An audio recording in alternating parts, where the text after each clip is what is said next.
Good evening and thank you for joining us tonight at 6. I'm Sarah Horbacewicz. We begin with another Little Rock family that's grieving the loss of a loved one today after a shooting that killed a child. Just after 11 a.m., Little Rock police responded to a shots fired call near the Fair Park exit of I-630.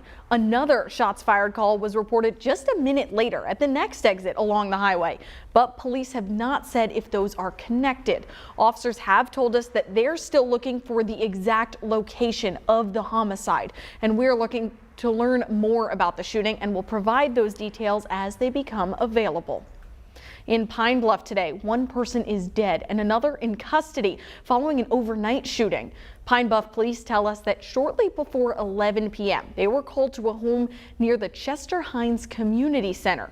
Officers then found a man dead from what appeared to be a gunshot wound. Pine Bluff PD say that they will not release the name of the victim until they contact relatives, but they do tell us that a suspect is in custody. We'll let you know when we know that person's name and any additional information as it becomes available.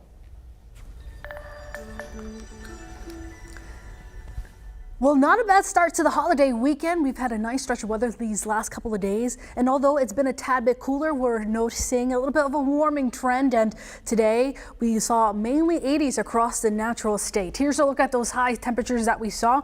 We were just shy of 85 degrees here in Little Rock today. In Conway, we're at 86. To our north, it was a bit cooler. We saw those highs in the low 80s with a few spots not even reaching 80 degrees. Still pretty warm this evening, and as the evening progresses, we'll eventually cool down. By your first pitch forecast for the Travs, we'll be seeing some of that filtered sunshine. Overall, warm and pleasant with a nice light wind out of the south-southeast. Here's what to know. We'll have comfortable conditions tonight and really for the next several nights because we'll have a pretty quiet weather pattern with little to no rain for days, and we're looking good for your Memorial Day forecast as well. So a peek at what to expect as we go into next week and entering the month of June. Yes, I'll have more on that coming up.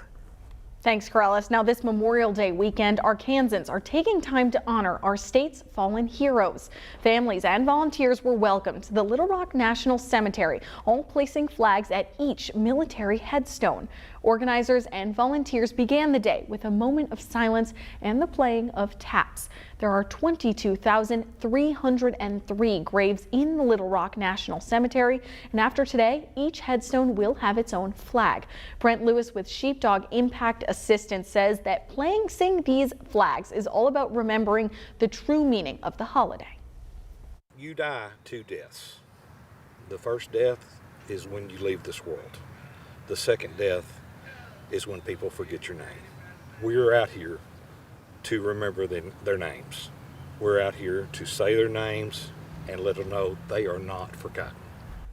Organizers with Sheepdog were proud to see the big turnout today, and they said that this event gets veterans and others out of the house while also saluting their fallen brothers and sisters.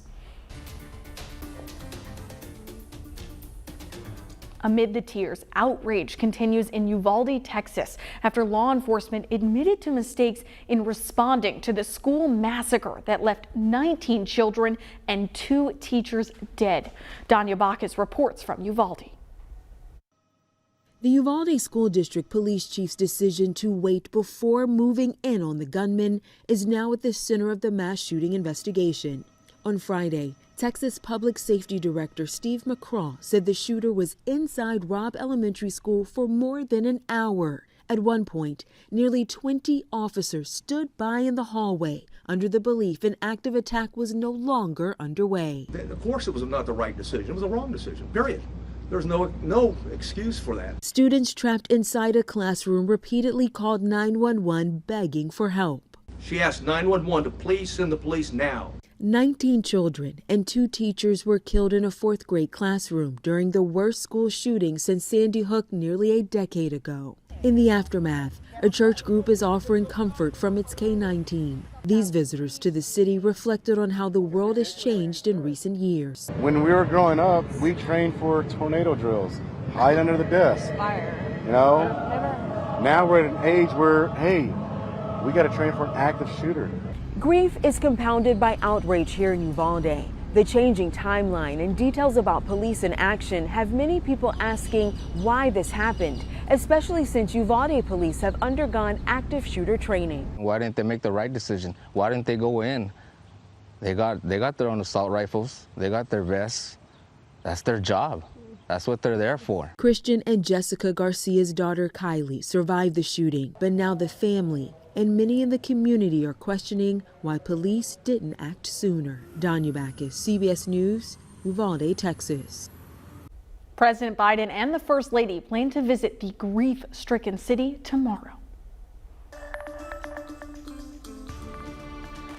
Little Rock Airport was looking busy today, and if you're looking to travel this Memorial Day weekend, you might want to be on the lookout for any cancellations. The website FlightAware says that more than 1,400 flights were canceled this evening, and those cancellations followed more than 2,300 others on Friday. Delta Airlines suffered the most, with more than 240 flights axed today. Atlanta's International Airport seems to be one of the most affected by these travel delays, but Little Rock National Airport tells us they're not seeing any big impacts locally, just to keep an eye on those flights and maybe get to the airport a little early.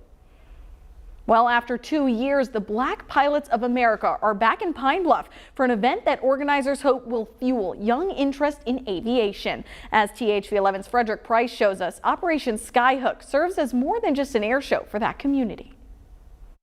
Yeah, the Black Pilots of America is an organization with 18 chapters across the country. Well, since 1997, they've been gathering here in Pine Bluff for a family fun event that organizers say they're hopeful will inspire kids to become future pilots one day. It's never too early to start thinking about what you want to do in life. For Eric Burdett, he knew by the time he was 5 years old. Seeing all the airplanes flying around here, that sparked my interest in aviation. And it all started here on this tarmac.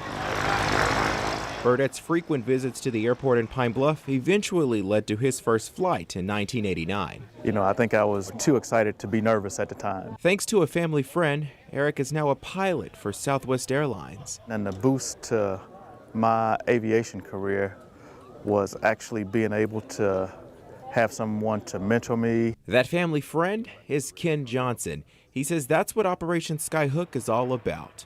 I just really get a big kick out of not only teaching, but also encouraging taking up kids on their first ride in an airplane. He's been a part of the operation for more than 2 decades. The event was paused because of the pandemic, but organizers are happy to be back this year. But we're all excited now to hear everybody back here. Matter of fact, that's why you possibly see record attendance, because we're coming back out. Pilots from all over the country come here, ready to compete in several contests throughout the weekend. For Johnson, he just wants future pilots to have an early start to their career, something he missed out on. I was some 20 years old before I had an opportunity to go up. I wanted to do it early, but it wasn't possible. Years later, Burdett, a member of the Black Pilots of America, continues to come back with hopes of returning the favor. You know, you just can't get to a point and not continue to pull people up behind you. In Pine Bluff, Frederick Price, THV 11 News. And organizers say that this was their largest event of the year. They'll also be hosting a summer flight academy for kids in July. We'll have a full list of those events on our website at thv11.com. But first, it's been a busy day of sports, so our own Sierra Clark is here live with us. Sierra, what's going on?